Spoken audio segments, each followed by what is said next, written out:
ఇటీవల విజయవాడ వెళ్ళినప్పుడు సత్తిబాబు కోడి పలావ్ అనే పలావ్ పాయింట్కి అయితే వెళ్ళడం జరిగింది. క్యాప్షన్ కూడా కమ్మగా ఘాటుగాని భలే గమ్మత్తుగా ఉంది.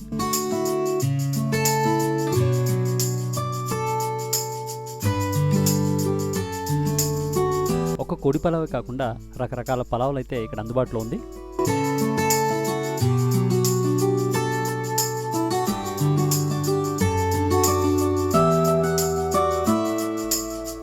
ప్రకాష్ గారు అయితే పీకల దాకా తినే వరకు వదలలేదు. మొత్తం తినేసాక మంచి ఫీడ్బ్యాక్ అయితే ఇచ్చాడు మా మహేష్.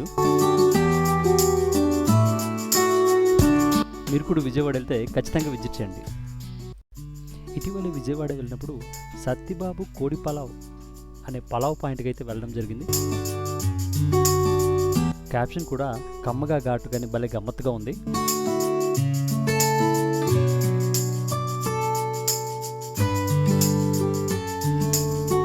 ఒక కోడి పలావే కాకుండా రకరకాల పలావులు అయితే ఇక్కడ అందుబాటులో ఉంది.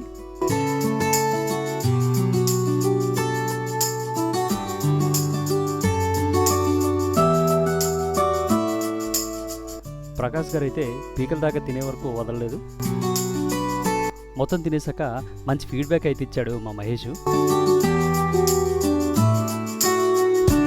మీరు కూడా విజయవాడ వెళ్తే ఖచ్చితంగా విజిట్ చేయండి.